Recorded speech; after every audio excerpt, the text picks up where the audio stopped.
Okay, now I think we're testing.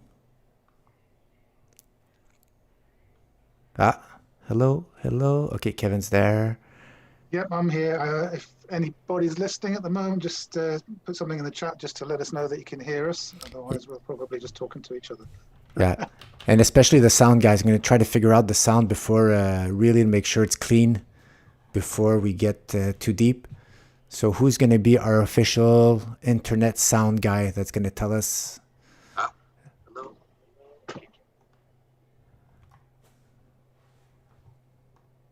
Oh, Hey, yes, I'm getting feedback there. I think the sound is working. Having trouble hearing you. Amir's listening, so hopefully he'll be able to tell us if he can hear us. Can Okay. you hear me okay, Pat? Okay, I could raise your sound. That I could do. All right, let me raise Northstar sound. I'll try talking as loudly as I can. Yeah, but I could raise it here. Okay, I raised it here. Okay, so hoping people can hear us. Oh.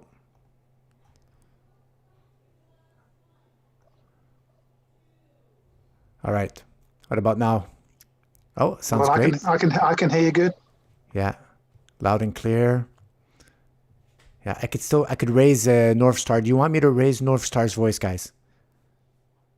Oh, they're probably going to need to hear my voice before they can decide that. True. So I'll just say hello to everybody and hope you can hear us all, and let us know if you need any of the volume turning up at my end. All right, guys. Okay, let's do it. Okay, super. Thanks, Tom Jode. All right, so it's been a little while. I haven't talked with Kevin, and this is like, we want to do it maybe a week ago. I said, Kevin, let's do something together. But we're just like a few days away from the end of the month and the end of the quarter. So this is like ultimate. I love these big time frame charts. Let's see where the market decided to close the month, where it decided that it was like, okay, and get the good signals going forward. So we're going to really make sure by the end of this live stream, we really feel comfortable in where the big picture is for precious metals. So I have my hand here first. Since October 1st, I did a few charts, and I just want to see where the momentum, where we were on those quarterly candles and PNF charts. So, okay, I'm just going to go down to my gold PNF chart. Let's start with this one. What I realized was that PNF charts, they condense time, and they kind of give the same signals that if I would have been on a regular quarterly chart.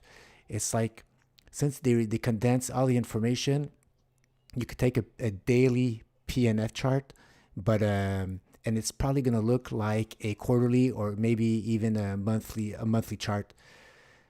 So here it is. I love my PNF charts. Guys, if you're not familiar with that axis there, the time axis, you got to kind of forget about it, because you only get new rows of X's and O's when you have sufficient price action movement to warrant a reversal.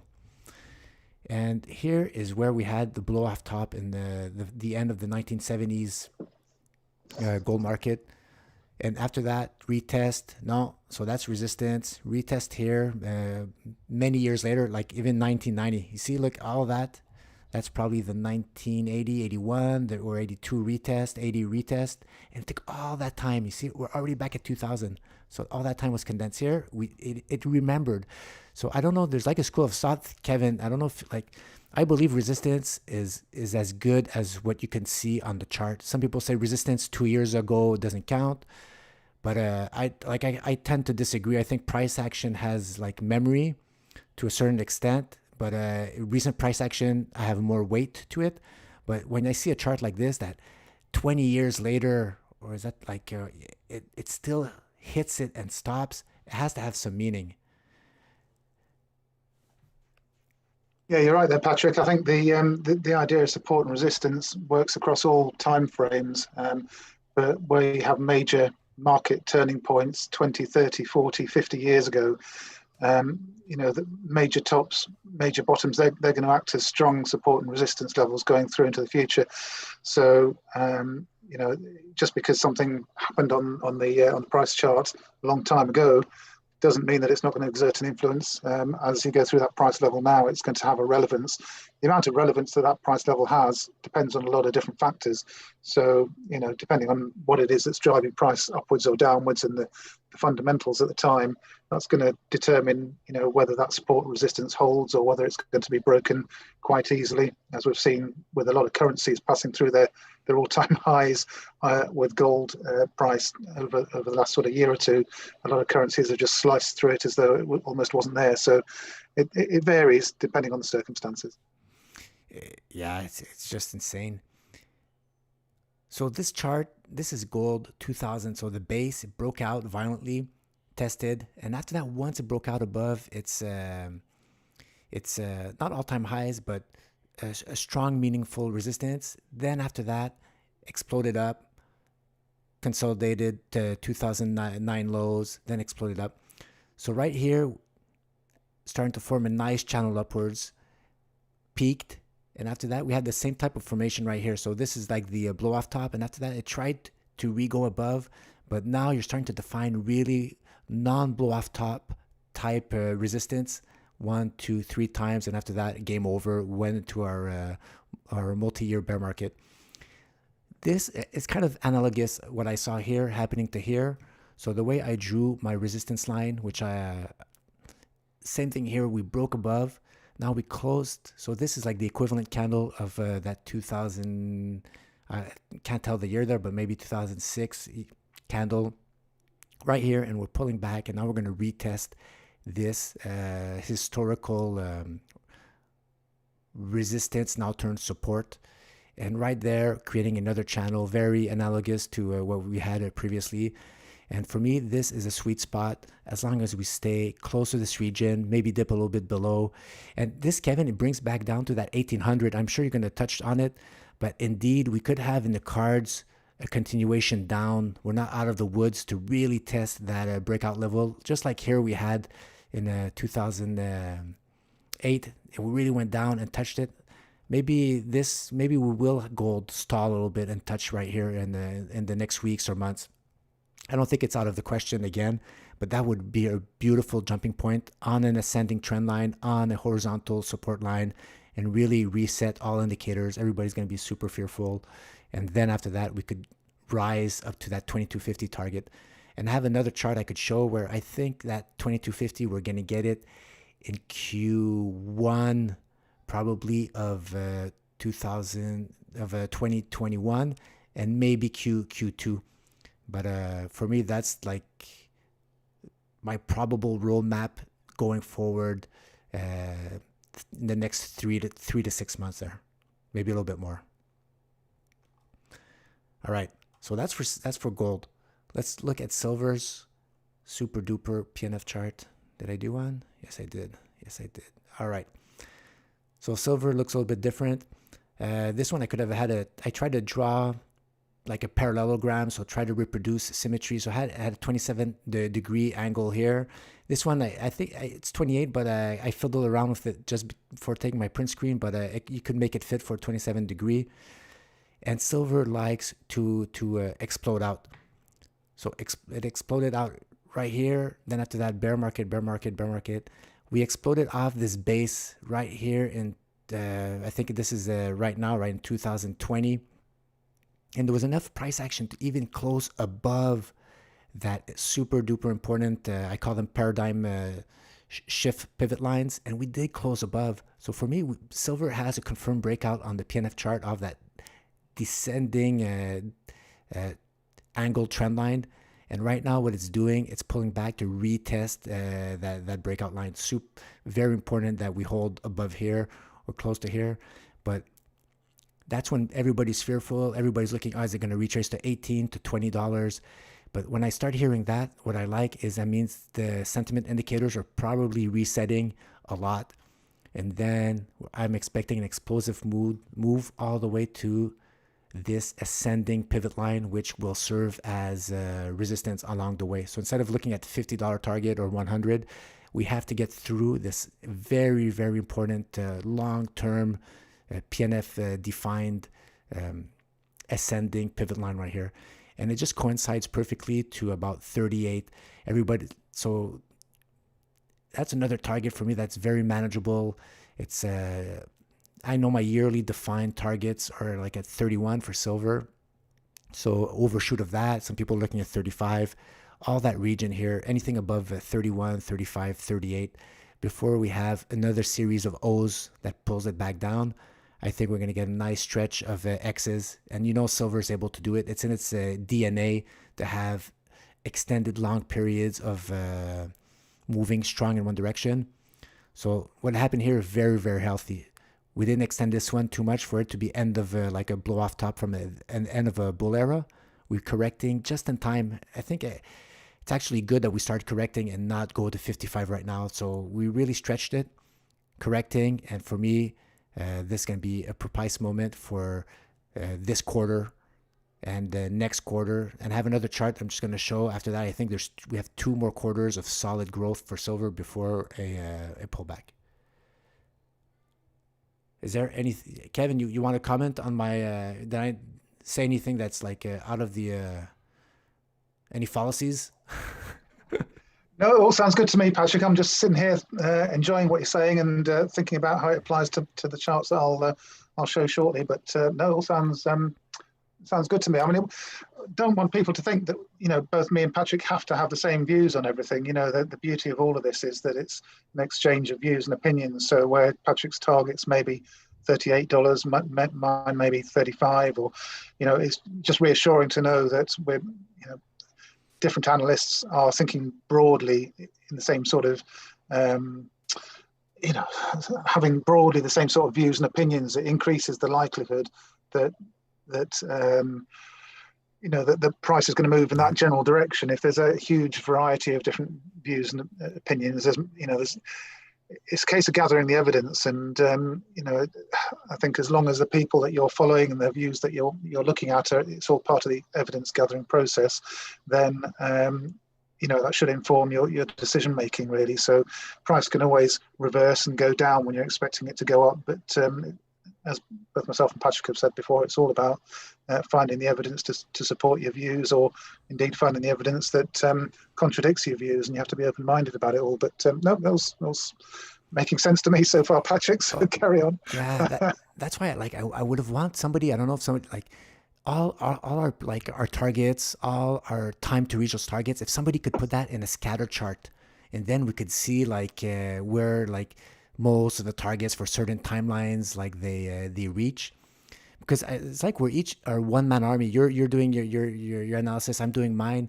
but I wonder, like big companies like, let's say JP Morgan, they must have like 100 analysts, and they pump all that information in a computer, and then they could come to like some type of a bigger sampling rate to know like where their targets are. Well, that's exactly how forecasting works, Patrick. It doesn't really make any difference what you're forecasting, whether it's the weather, as I do in my day job, or whether you're forecasting financial movements. It's when it's done on a mass scale, it's all about running multiple simulations, and you run all these possible future scenarios for what might happen, whether it's, as I say, weather forecasting or the price of gold, and you end up with exactly what you just said there, sort of a scatter graph that plots all of the possible future outcomes. Sometimes all the future outcomes are centered in one spot, which gives you high confidence that that's what's going to happen. And sometimes all of the future outcomes are scattered all over the place, and that's when you have low confidence in the outcome, and that's all to do with chaos and chaos theory. When markets or when the weather is chaotic, the future outcome is much less certain. And when the markets or the weather systems around our planet are more controlled or more predictable, then it becomes much easier to forecast where you're going. So navigating our way through this is, well, that's exactly what we're trying to do here, navigating through a storm. I'd love to put all that information, like from Twitter, from us, or to put it in the supercomputer there. Can't we use the computers you have at your meteorological workspace there? Can't you reserve some database space, and we could put in prices of Well, gold and silver. we've got one of the world's largest supercomputers at Met Office headquarters here in the UK, but I don't think they'd be too happy with me if I asked them to start forecasting the price of gold. So I'll probably lose my job over that one, Patrick. Yeah, we could start mining some Bitcoin. They're crunching those numbers. All right. Okay, so before I get too much sidetracked, okay, so this is the other precious metals macro chart, or commodities. It's like copper. It kind of bridges the gap. It confirms the commodity bull cycle, that which gold and silver are sniff out ahead of time. So you really, really want to see copper showing some signs that it wants to go up and not down. And the PNF chart is just beautiful. And PNF chart, what I like also, you see the behavior of the instrument. So you remove noise from time, and you see that copper, like it likes, well, it depends, like previous to 2000, it based real tight. Everybody forgot about it, and then just bam, exploded. Resistance line, consolidating below resistance line, just exploding, bang, big price. And then after that, that's when these are the years that silver and gold outperform copper. So copper kind of like opened the floodgates, confirmed everything. And from 2001, we all know that silver and gold did very well. Copper kind of moved sideways, huge drop in that liquidity crunch in the GFC 2008 event, or maybe that's even later. It's hard to read PNF chart. I got to stop doing that. You really got to just try to absorb the patterns. And when the valid trend lines like this one are broken, it's really meaningful. So broke down here. Okay, this is a 2009 the GFC 2008 GFC crunch. Retest a pivot line, couldn't get back up in the bullish mode, and then just melted away. Then slow grind up. So here we are today. This is the important. Look at this beautiful, beautiful descending trend line. Multiple touches. 1, 2, 3, 4, 5. And when you have a close above that, you have to respect it. This is not deflationary. It's not this is bullish for me. You got to respect a PNF chart. When you look at how clean these lines are, when they break there, they're really, really meaningful. And this is really something that's changing, or at least going to attempt to change. So it's going up. Now the next one is my horizontal breakout line, or minus 5 degrees. If that one breaks, we could be in this type of 2001 scenario where copper will shoot up and just go haywire. Now I have the PNF chart target of $4.60, but the main picture is it's going up. So sometimes people argue, targets $30, $40, $5. When is it going to reach it? But you got to look at the big picture that it's upwards targets. Nobody's like, the charts are going upwards. So that's, for me, when I think big picture, am I on the good side of the trend? Am I above an inclining 1-year moving average? And when I see a chart like that, it's breaking out of a descending channel that's been multi-year, and it's going upwards, it's doing higher lows. This is just, you can't deny that this, like I remember right before copper exploded up here, when it was down here, everybody's talking deflation, right? That series of O's, everybody thought it was going to go down to 150, even me, but it stopped. And now you have to respect the price action. I never thought it'd go up this high. I thought we'd stall at 250 and go back down.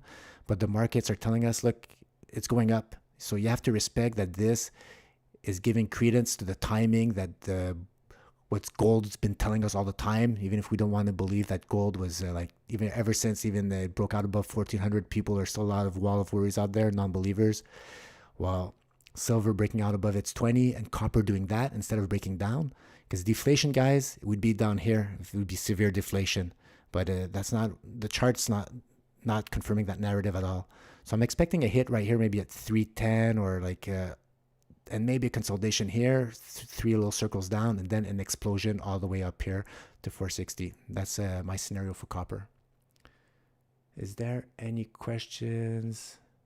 I haven't seen any questions yet. I think everybody's just trying to take all that in. I mean, of course, the reason that the copper point figure chart stopped where it did there is because we're in early stages of a commodities bull market. So time caught up with copper, and it was a case that time prevented the price going down to 150 there. It would have done. That's where it wanted to go.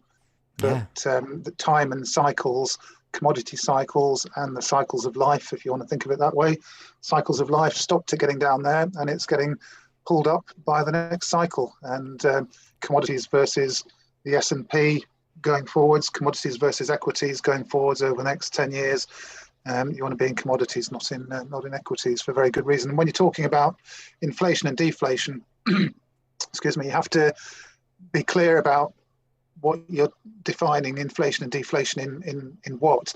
I mean, there's been a lot of inflation around already in the last 10, 20 years, but not in commodities. The inflation has been in equities, it's been in the stock markets, and it's been in things like property prices, for example. So there's been a lot of inflation, but not in consumer goods, consumer products, and the things that we sort of take for granted that we need to make make the world around us, whether it's oil, lumber, the raw ingredients for batteries and car manufacturing and all the rest of it. So that's where we're going to see the inflationary cycle developing over the next few years, is in commodities and feeding through to the costs of goods that are made from those commodities. It's always because sometimes, what limits ourselves is when I start even myself, like we always try to find a reason why we should have inflation or deflation, but at the end of the day, listen to the chart, because there's some insane, like let's say silver, somebody needs silver to make new high-tech batteries. Well, we don't know that, but market participants which have a stake, they're betting on like, let's say somebody's in a company that makes solar panels, they know what's coming, they have researchers, all these people, everybody that's in the market that has a stake, let's say for silver, they'll place their chips, they'll buy what they have to buy to leverage or to hedge their supplies of silver for their products. We don't know. The only thing we do know is all these people aggregated, all their buys and sells will show in the chart. And it's like, we're so lucky to have charts, because narratives are fun. We could have great coffee table discussions, but they don't mean anything if the price action doesn't agree with your theories, guys. It's like counter. It's like the doom and gloom there. I remember GV there on Twitter. He said that I don't go into those doom and gloom scenarios because they hinder my capacity to make profits and it makes sense, right? Listen to the chart and don't hinder yourself from pulling the trigger on the trade because silver's at $10 and then you say, oh no, it's going to go to $5. But as soon as it starts going up, you got to dismiss all those biases you have, and you have to respect what the chart has. Okay, just two more charts, and then I'll hand over to Northstar. This is my analysis I did this morning just to see. Look, the silver price is not even there. Forget about silver. These are just two indicators. I wanted to see how much fuel we have left and where's the momentum. So right here at the bottom is my consecutive candle counts on quarterly. So silver was able in the 70s to have quarter after quarter. So 4 of these lines is 1 year of green closes. Super powerful. And we know silver had crazy pullbacks within this 10, 15%, but it still managed to close the quarter green. So this is big picture stuff. Doesn't mean there won't be pullbacks. So now we had a green quarter close, and I think this is the ongoing one in October. We had one in July or March, April, May, June, July, August, September. And this is the one in October ongoing. And when this one closes, which I think it's probably going to close, we're going to close the quarter, the Q4 of the year green. I think we still have fuel for Q1 of 2021 before we get a green close. And I'm basing this based on resistance. So right here, we did it 1 time, we did it 2 times. Here we had 4 consecutive green candles, quarters, right here also. And since we're in the bull market, I think we're going to surpass this resistance right here of our limit of 3 quarters, consecutive quarters with green closes. I think we're going to go upwards. So that's, for me, we're going to start getting greedy here. It doesn't mean we're not going to get this one more year, but I think 2021, March, and maybe in April is going to start stagnate. It could be it could be a good moment there where silver is going to start stalling. And this is the Chaikin money flow, but you need volume for this to work. So what it does, the Chaikin, it takes the distance from the close to the high. So let's say you close close to the high, so that would look like a Marubozu candle. That's very powerful, and then it weighs that with the average volume that it had for that candle, and then it moves the Chaikin line accordingly. So let's say you have a big you have a big long upper wick and you close far away from the high, that means a lot of selling pressure came in. So that's not going to move the Chaikin as much as if you closed close to the high, and inversely going down. Here, nobody wanted silver below this blue line right here. This is the bottom of even 2015, 16. But since then, its relative strength, so even if silver had lows or close to lows in 2020, it's still been climbing up. So every time we had good, healthy candles that had the volume at the good moment, showing the underlying strength of silver. I don't know if that made clear. I tried to verbalize like what this does. But this, for me, when you see higher highs on the Chaikin, that means you have upwards pressure to keep the silver price up. So when you have moves up, they were meaningful. They were on good closes, close to the highs with good volume. And when silver went down, there wasn't that meaningful. There was probably long lower wicks, lower shadows, not that much volume. And you see, even if we had a March close low, this kept going up and up. And right now, we're just about to go above the zero line right here for Chaikin. Very positive. So this is like the bull zone right here. See how it exploded up above in 2001? This is what we're heading into, guys. A lot of fuel left. And this is what I'm imagining that was going to happen here. So for the next Q1, this quarter, Q4 and Q1 of 2021, I think we're going to go up and then maybe try to retest that zero line. So this is my medium-term projection. We could have a high in silver, that 35 or 38 target, probably in Q1 of 2021 before we go retest those lows right here. And then after that, look at this. This is a pay dirt right here.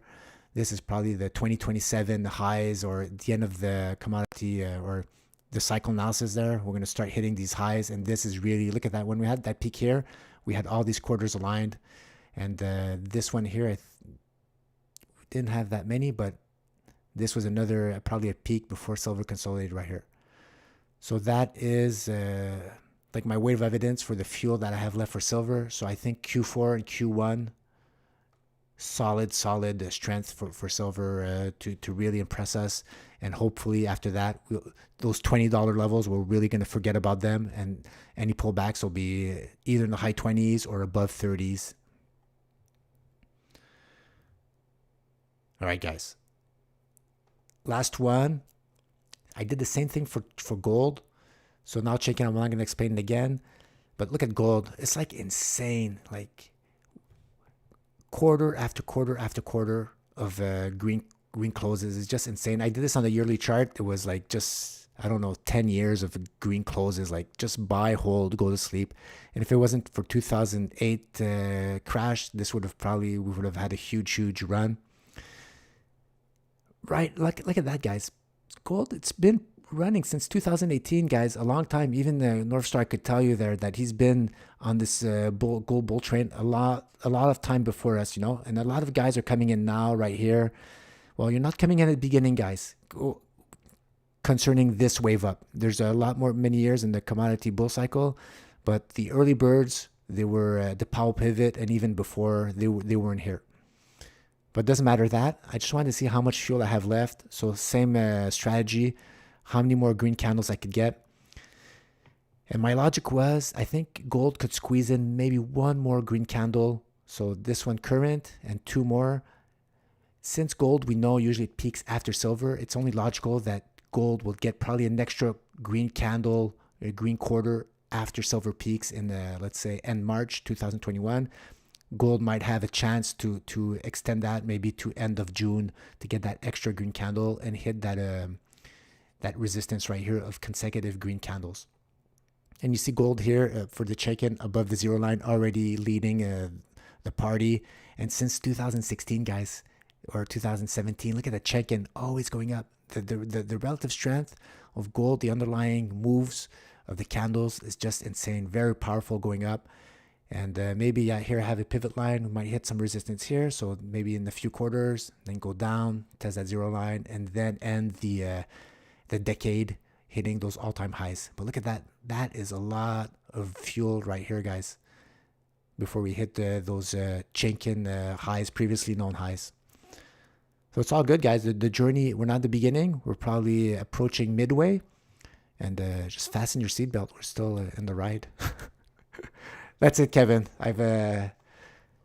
That's my setup there. What I think it's going to happen in the next 2 quarters. Great end of year and early spring or next spring. We're still going to be good. After that, I guess we'll have to review there to see if I was completely in the potato fields.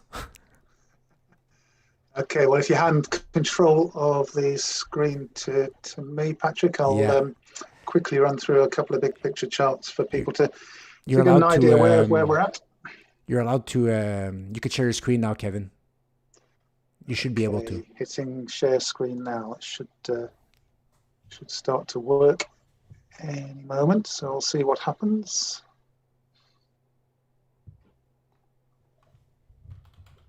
Sure, if you need to do anything at your end, Patrick, to stop sharing yours. Okay, sorry about that.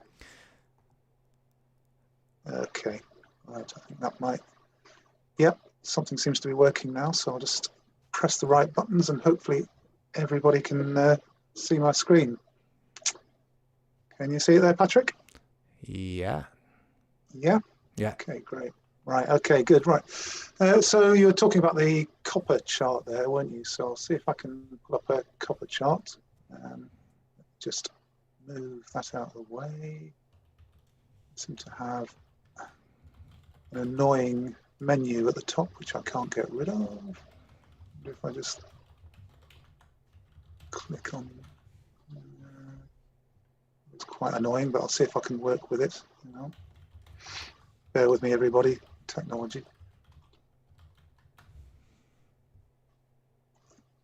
Yeah, every time I try to move to the top of the screen, Patrick, there's quite an annoying menu that seems to drop down. I don't know how to get rid of that. There must be a way of making that disappear. You could bring at the bottom though that menu. I think there's a little arrow on the left side. If ever you bring that menu up again. Okay, let me see if I can do that. Okay, I can drag and drop it. There we go, guys. Right. Okay, so let's have a look at copper. Okay, everybody's still with us, not gone to sleep. So, yeah, I was getting a few messages on Twitter last week because I've been very bullish on copper since we had the breakout, and Patrick was showing you his P&F chart there. So what I'm going to show you here, if it comes up, is the long-term view of copper that I've been posting for months, if not a couple of years now, actually. So here we have the big picture view of copper with the large sort of chart patterns that have been playing out over the last, 30 years or so. And we find ourselves in this symmetrical triangle here, or at least we were in this symmetrical triangle until very recently. If I zoom in on this, hopefully you can see my cursor just there pointing to where we are at the moment. But if I zoom into the last 12 months, you'll be able to see what's happened in more detail. So this is the same chart, just zoomed in. And if I drag it across and expand the price scale, and then drag the chart down a little bit. So what you can see here is two main support and resistance lines. The black line at the bottom is the support line that goes back many, many years. And you can see that we had a false breakout. Price came down below it and then back above it. So that was a false breakout, which often sort of happens at crucial turning points to seemingly shake out weak hands, but it's not uncommon. And then price broke back into the symmetrical triangle, and it bounced around and bounced off the support line and went straight the way up to the resistance line. And after hitting the resistance line, we formed what I sort of identified quite quickly as a developing bull flag. When that bull flag broke out, I posted about that being very significant, and very soon afterwards, I found myself posting that we'd not only broken out of the bull flag, but we'd broken out of the long-term resistance line, which was hugely important. We actually had a weekly close above the resistance line, which was significant in itself. And then September gave us the monthly close, which was above the resistance line.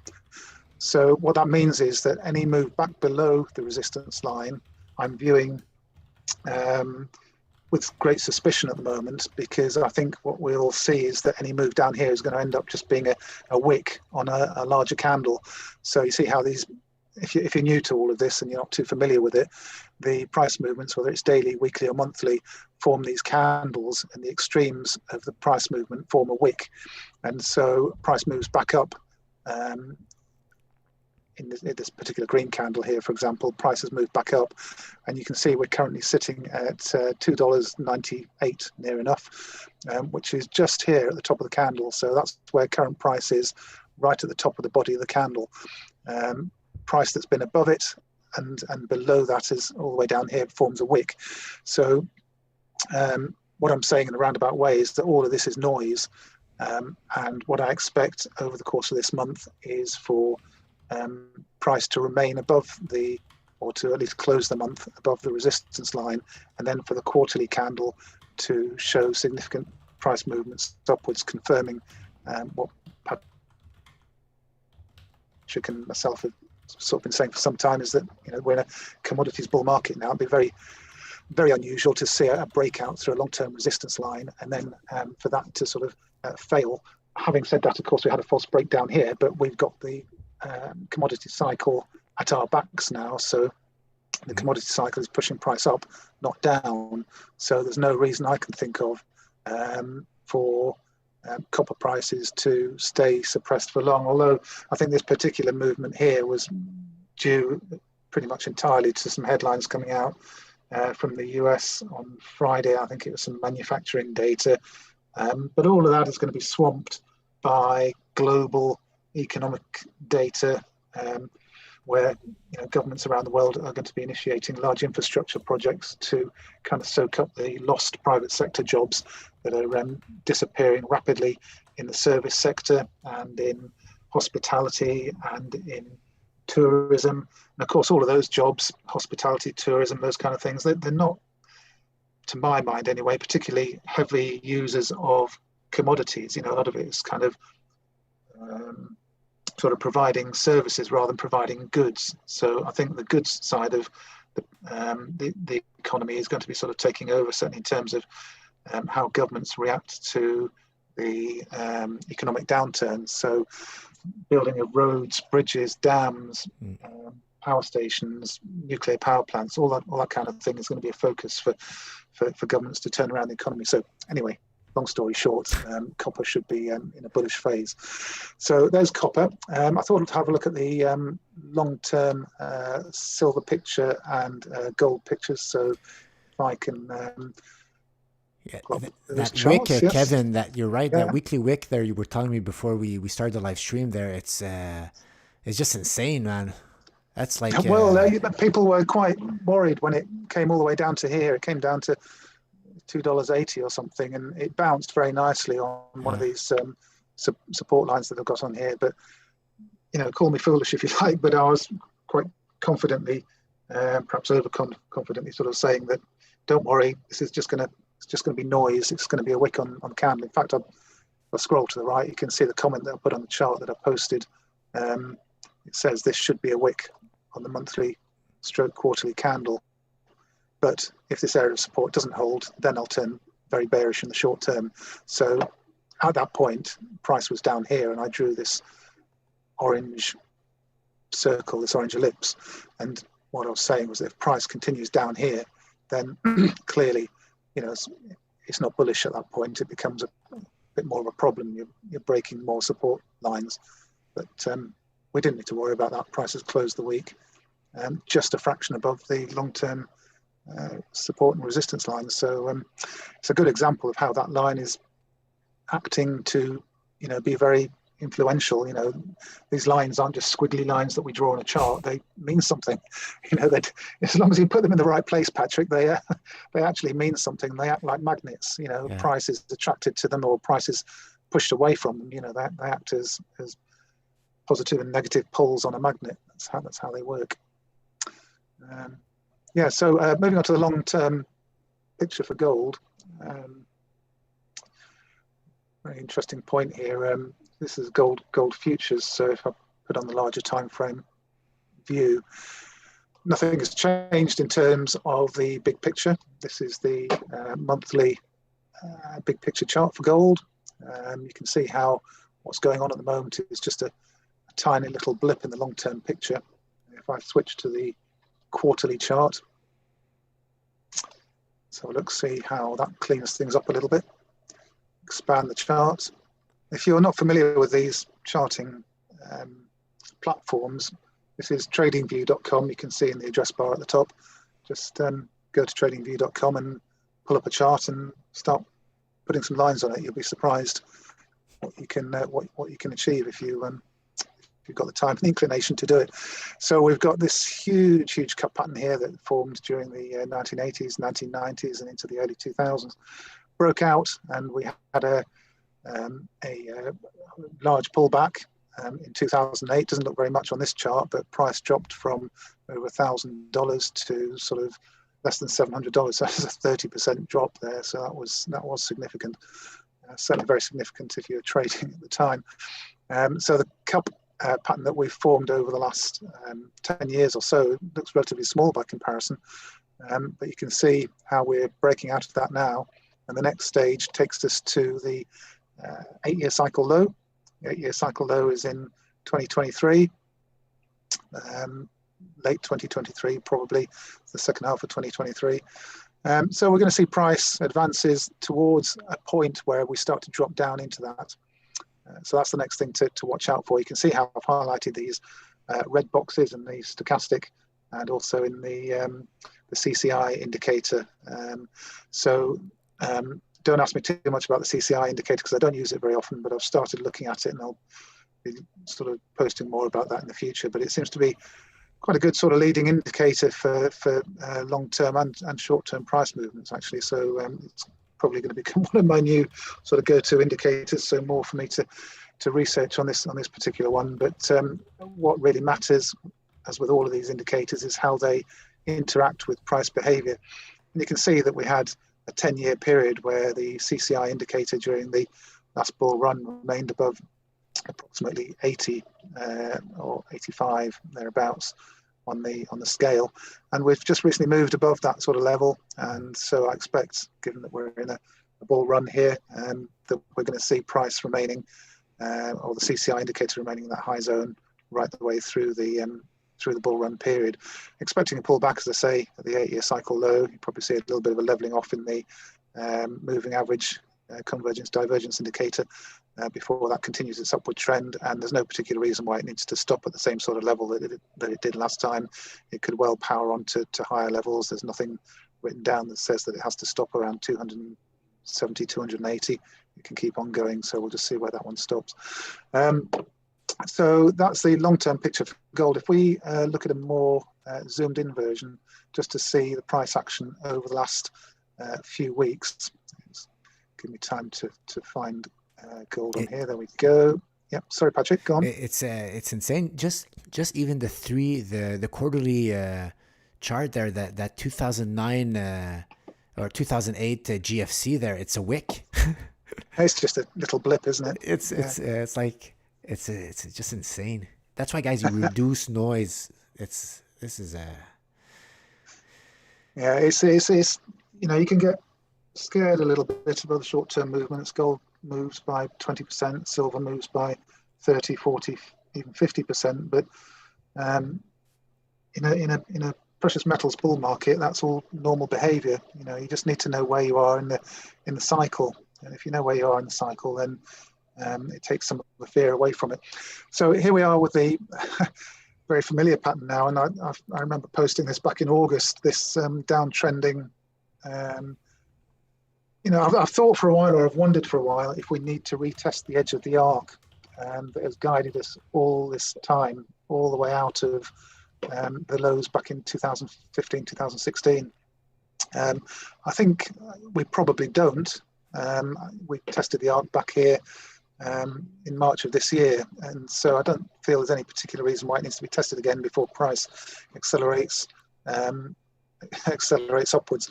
I think a more likely target zone is the psychological level, sort of breakout level around the 1800 area, where we had the monthly and quarterly defined breakouts. And this kind of ties in with what's happening with the dollar at the moment as well, which I'll move on to in a moment. So I think this current sort of uptrend for gold is likely to stall in this sort of support and resistance zone, or at least by the time we hit the upper support line, which is somewhere between 1920 and 1930.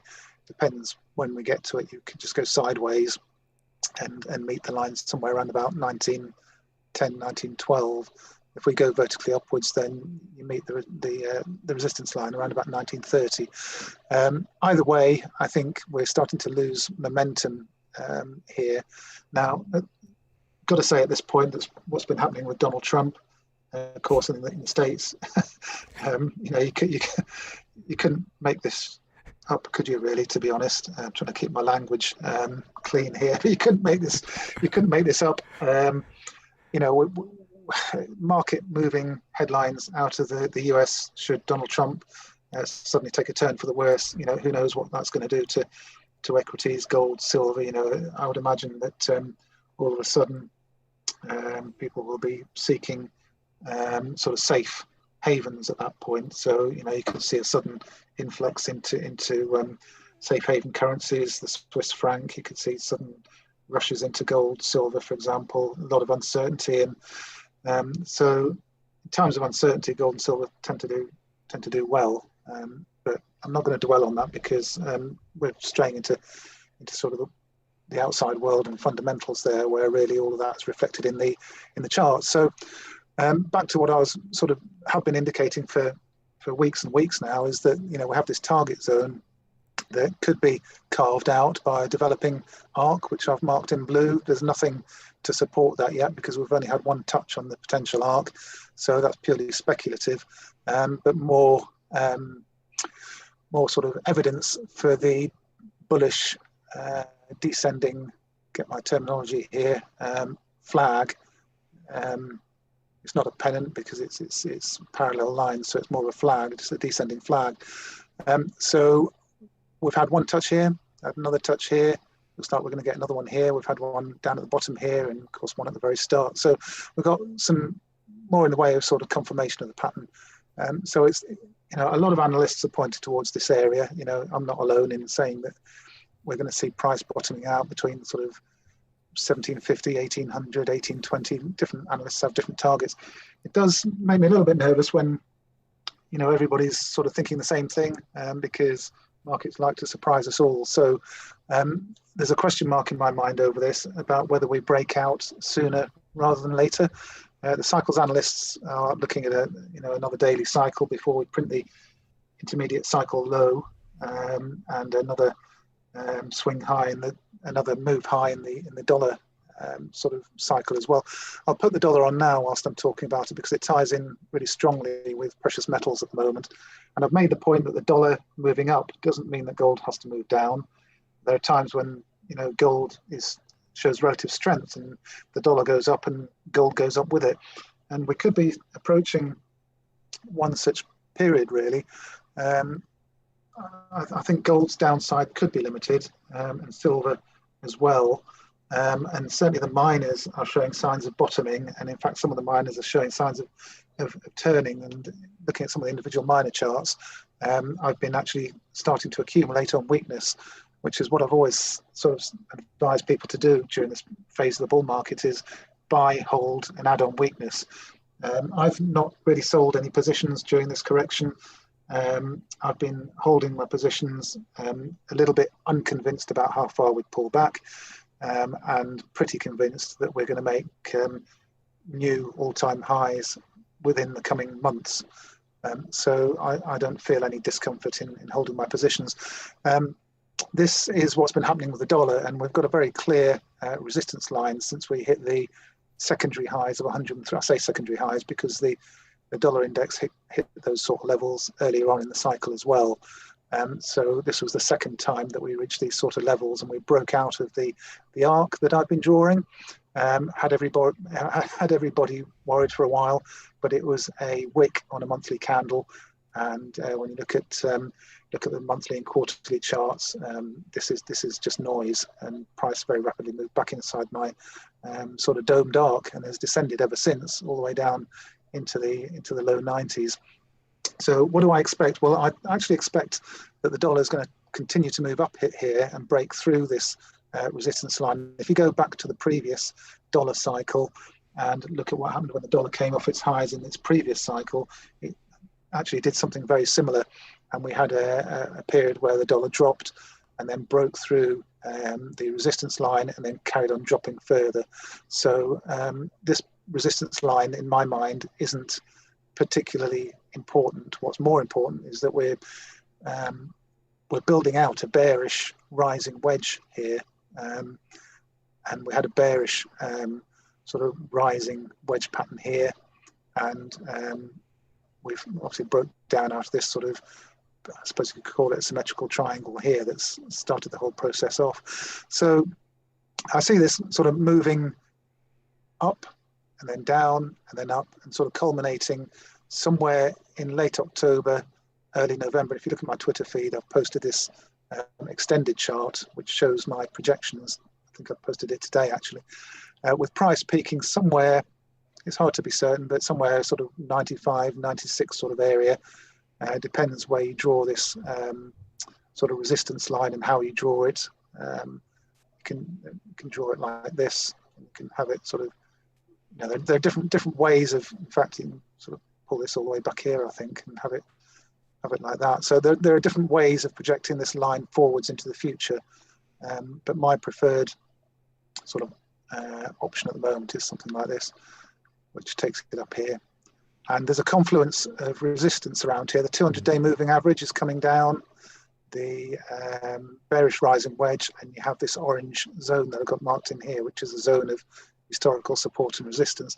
So my bet, for what it's worth, is that we're going to see a turning point in late October, early November, and price is going to sort of project downwards, or the dollar index is going to project downwards.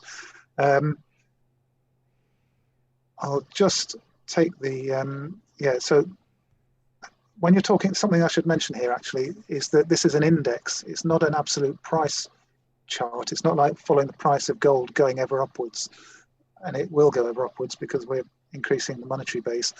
This is an index that's made up of, you know, currencies, the euro and all the rest of it. It's tracking how the dollar is in a basket of currencies. So it shouldn't go up and down logarithmically. It should move within a range. So therefore, what I'm getting at is that you shouldn't really need to use the log chart. You should be using an arithmetic chart. You should be looking at an arithmetic scale. I'm just going to have to pause for a second there, Patrick, because I've got a phone call coming through. So do you want to just talk a little bit about the dollar for literally 60 seconds whilst I take the call? Yeah, no problem, Kevin. So yeah, I was going to mention what I like about Kevin's daily chart projection of the DXY. If ever this bearish rising wedge reaches here, we're still in the quarter. So if you look at the quarterly charts, where I think gold's going to have a green quarter, finishing Q4 and then Q1, I rather reset the sentiment even more, really get the precious metals folks really scared, really get the dollar bulls really up and excited. And if ever the DXY goes in November, so that's going to be, we're going to be mid of the quarter, everybody's going to start turning bull DXY. Everybody's going to think that the precious metals rally is over. And then after that, we could really go strong, close the year to get a green close for gold, for silver. So this goes in line with possibly the gold going to retest those 1800s on the daily chart. But I'd rather start off the quarter red and finish up the month, the quarter with just a wick. And then after that, green close to the highs of the quarter. It's that'd be I think the best scenario. So I know we never want to see a red day in the precious metals, but if we're to take some and really reset the sentiment, it's better to get them now early in the quarter and really close the end of the year strong. Back in the room. Sorry about that. So I've probably got to go in about quarter of an hour or so, about 15 minutes, a little bit of a family emergency, but I'll finish off by just showing that we've got the 200-day moving average descending on the dollar chart, and if you project that, it's going to enter this orange zone within the next 3 weeks or so. And I think so, as as we see that 200-day moving average intersecting the bearish rising wedge, that's going to signal problems for the dollar, and that's where I expect the downturn. Also worth mentioning that you can see the stochastic starting to turn upwards, and you can see the CCI indicator starting to turn upwards, and it's been in an uptrend. And this MACD indicator, although it's looking as though it might be about to have a bearish cross, I think that's just going to be like it was here, where the blue line just barely touches the orange line and then continues its move upwards. So in summary, I think the dollar is going to go up, and it's going to provide headwinds for the precious metals for the next 2 or 3 weeks. Now, just quickly moving on to some of the individual charts, and this is just to give an overview of the miners and what the position is with the miners at the moment, regardless of the fact that the dollar is rising, and it's going to cause, you know, headwinds for gold and silver. We've got East Asia Minerals here, and that's been building out a bullish flag. So it's got considerable sort of leeway, it's got considerable sort of space to move up and down before the final breakout. So we could quite easily see East Asia Minerals coming back down and testing the lower support line of this bullish flag. It is a bullish flag, so if you buy East Asia Minerals anywhere within this bullish flag, then technically you know, you're doing the right thing, because you know it's projected to break upwards. If you can buy it when it touches the lower support line, then that's the best thing you can possibly do. So given gold and silver are probably going to see some weakness, I'd be quite surprised if we didn't see this move back down to the bottom line. So I think anywhere around about 0.95 to sort of 10 cents, that kind of sort of level, or sort of 11 cents, somewhere down here would be a good entry point. Looking at sort of some of the larger companies, we've got Yamana Gold, and similar sort of pattern. You know, it's a bullish descending wedge pattern, a false breakout here. Doesn't have a huge amount of room to move down, so you could comfortably be sort of adding on weakness here, projecting breakout. So that's another one. We've got Trilogy Metals here again, and I'm going through these fairly quickly just to sort of draw your attention to the similarities. We've got a bullish, I'll get rid of the moving average. We've got a bullish descending wedge pattern here, and it is actually on the support line, so that would be a good entry point. We've got IAM Gold here. These are all companies that I've got an interest in. We had a false breakout here, and we're approaching the apex of a bullish descending chart pattern, so that's signaling a pretty good entry point. This one is Canalaska Uranium, for anybody who's interested in the uranium companies, and that one has seen a significant pullback lately and could conceivably come down to the support line, although the indicators are starting to turn now, so I'll be starting to get interested in that one. Comstock Mining, well, that one needs to be zoomed out a little bit to see what's happening, because on the larger pattern, and I need to put the log view on because this one is most definitely a stock that moves logarithmically. As you can see, we've seen a breakout through long-term resistance. We're just below a horizontal resistance level, so anywhere near to this, well, it's a support line now that we've broken through it, anywhere near to this support line would be a good entry point. We've got Mawson Resources, sorry, Mawson Gold I should say, which has, if I move back onto the yearly chart, you can see the big picture view there. We've just had a breakout, and we've just had a descending bullish wedge forming. So if I zoom in a little bit, you can see what a brilliant entry point that is. You know, that red line is the support and resistance line, and we've got a bullish descending wedge which has stopped dead on that line. It's refusing to go below it. Not only that, but the indicators are starting to look bullish now, so that's one to have on your radar.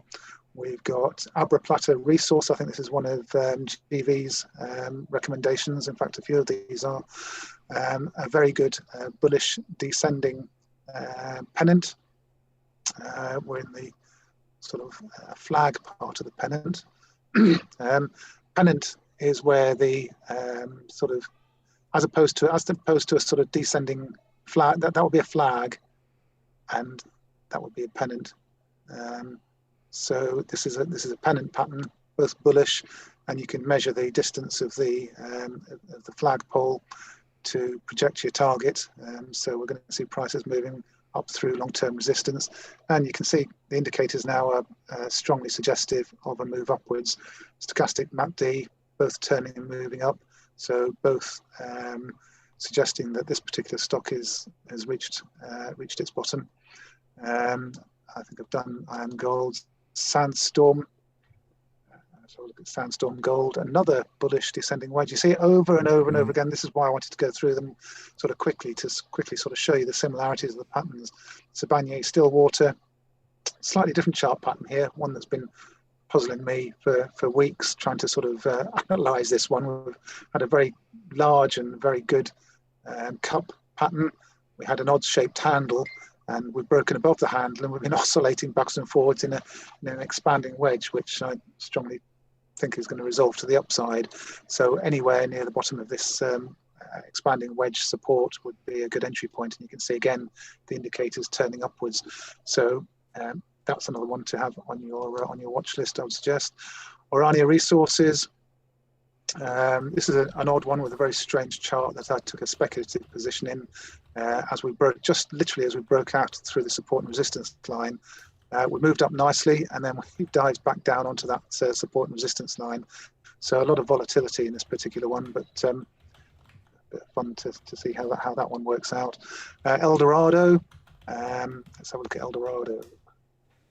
Clicking on the ticker to see if it comes. There you go. Another bullish descending wedge pattern. You can, as time goes on, you can reassess these patterns and sort of readjust the support and resistance lines. So you could end up with something that's a bit more of a sort of an expanding sort of megaphone pattern, if you want to call it that. Unconvinced whether that's going to drop or not. I think that could well drop back down to the support line. So technically, I would probably wait a while on that one. It could fall back down to closer to $11. We're up around sort of $14 at the moment. So if gold pulls back significantly, that could show a considerable amount of weakness. We've got First Majestic Silver, again, another bullish descending pattern. Whether they're flags or wedges, they're common, or pennants in fact, they're very, very common across the entire sector at the moment. And this one seems to be showing signs that it's close to a bottom. Whether we actually need to touch the arc or not, maybe not. That would be around about $11.20, $11.30, something like that. We're at $12.84 at the moment. So if I was buying into this one, I'd buy in stages, so that if it does drop a little bit further, you sort of cost average and manage to pick some of it up at the lowest point. Cameco is on there again. Uranium stock, for anybody that's keeping an eye on the uranium sector, should show strong seasonality over the next 3 months. This is a time of year when the uranium stocks traditionally start to perform well. So again, this is a bullish looking sort of flag or expanding sort of flag kind of pattern. The indicators look as though they've reached their low points and could well be ready to turn up. We're on the support line, so we're around about $12 at the moment. Could easily move up to $16, $17, and that would be just to get to the upper resistance line. Let alone if we break out, and if we break out, then projecting somewhere well into the upper 20s of dollars. So could easily see 100% move in that over the next few weeks. Hummingbird, I bought into this one just a day or two ago, actually, as we hit the support line. So this one here, a good support line. The indicators bottomed and began to turn up. So I bought here at around about just over $34. We're up around 37 now, and moving up nicely. So I think this rising support line should continue to support price as we move upwards, and when gold and silver turn a corner, then that's one that should, or commodities markets continue to power upwards, then we'll see that doing well. NextGen is another uranium company, again, building out a consolidation pattern at key resistance and support levels. So that's likely to move rapidly when it breaks out. We've got Novo Resources on here as well. So look at Novo Resources. Can get the chart to come up. There we go, Novo Resources. So we've seen again price bottoming on a support line. So the indicators are also showing signs that they're sort of bottoming as well. So there's a whole load of stocks here, and I could go on. There are lots of smaller cap stocks which I've been watching, keeping an eye on. A lot of these are on Gold Ventures on Twitter, and I've been sort of tracking some of these and sort of working out whether I agree with his thesis on these. And I have to say, a lot of these look like pretty good stock picks to me, and just on the verge of breaking out. You know, there's one there, Antipa Minerals. Pick another one. What have we got here? Falco Resources. Again, forming a consolidation pattern just below key resistance levels. So incredible sort of looking charts. And I mean, nobody can predict the future with 100% certainty, but in terms of technical chart analysis, I mean, look at that one. This horizontal black line here is a long-term resistance line, impact silver. I think that's one that you've spoken about as well, Patrick. Building out a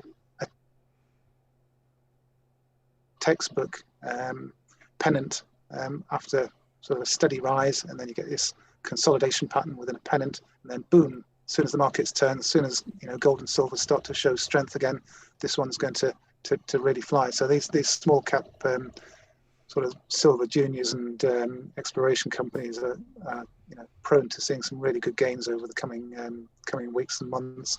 Landor Resources was another one, building out a very bullish looking pattern. New Age Metals again. So a lot of similarities in all of these charts. You can go from chart to chart to chart. There's so many others that you can look at that are building out the same sort of patterns. And I think, with gold and silver looking like they're going to bottom at around about the same time that the dollar peaks, around about, all the charts are pointing to the US election, late October, early November.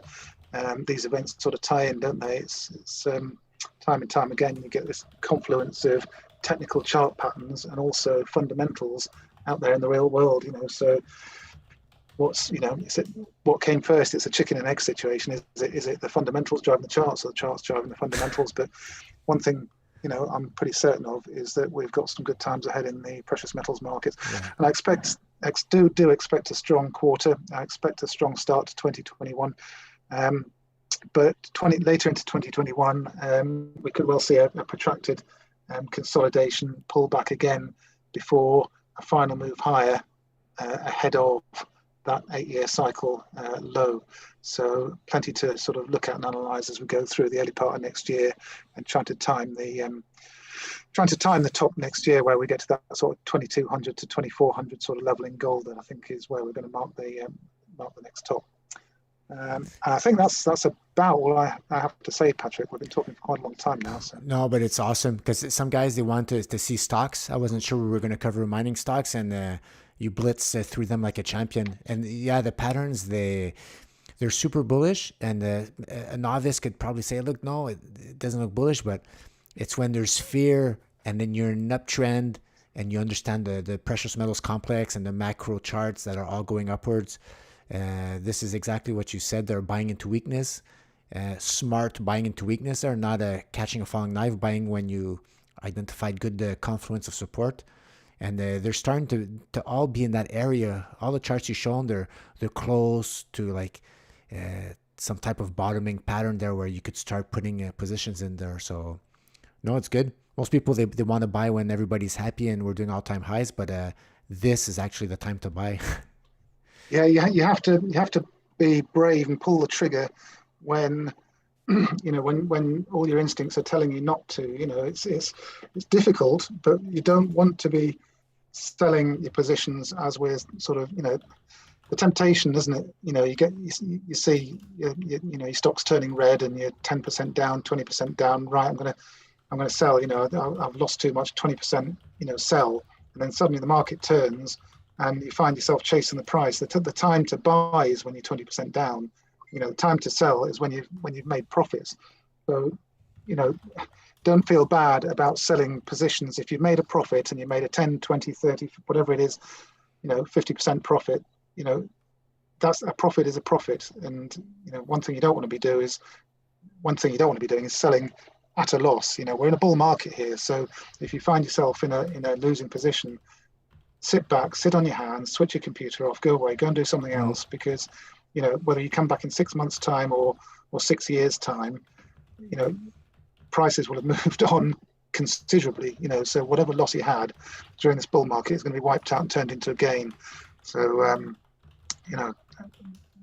the next sort of 2-3 weeks is the time to be gradually accumulating. If you're wanting to accumulate positions, the next 2 or 3 weeks, do your research, look at some of these recommendations that some of the guys are putting on Twitter. And Gold Ventures is one who has he has a website with portfolio recommendations.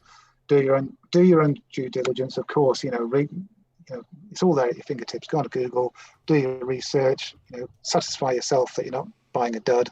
Spread your risk, because some companies they go bust. All sorts of terrible things happen. Whatever. You can find yourself. That particular stock goes to zero, so you don't want to have 20% of your net worth in one stock. Spread it out, spread it around, so that if anything bad happens to one stock, you're not wiped out. That's my advice. Awesome. Kevin, thank you again for all that time there. I think again we could talk for hours there, but this for me it's very bullish for end of year and early spring. And like I was telling the guys there, I'd rather get off the correction. I wanted to continue maybe a few more weeks to get it out of the way, so we close strong the year instead of having that selling in the end of the year. Rather have it done now. Yeah, absolutely. Yeah, it's I feel better that we're having this correction now. If price had carried on and we'd seen, 2,200 gold and $50 silver that early on in the bull run, your point and figure charts would have looked completely out of whack, and it would have been clear that things have gone massively too far, and we would have to have endured a much bigger, deeper, longer correction. Nobody wanted to, I didn't want to see that. I want to be able to see this bull market building a healthy, sustainable run, and yes, gold prices are going to go much, much higher, and silver prices, I believe are going to go into triple digits this time around. But, you don't want that to happen overnight. This bull run, keep calm. We've got another, 8 years of this to look forward to. We don't want it to burn out. So just a gradual, slow start, and then we can deal with the mania. Once the mania phase arrives, that's when we're cashing out. That's when people are getting in, when everybody's talking about it, and it's the latest hot thing. By then we'll have made everything that we need to make, and we'll be at zero risk of getting caught as a bag holder as the price suddenly drops off the edge of a cliff. That's what we're going to avoid. So good to have you all here listening and participating in the early stages of this bull market. Great. All right, guys. So I'm going to close it up. Thanks for coming, and we'll try to do another one soon. There, as maybe at the end of the quarter or maybe before. All right. I think a good time would be around about the time of the elections. So maybe just a few days after the November elections, when we're projecting this turning point and everything comes together. I think that'll be a brilliant time to do it. So sometime around that late October, early November. That's good for me. All right. Yeah. Ciao, guys. Bye. Bye-bye.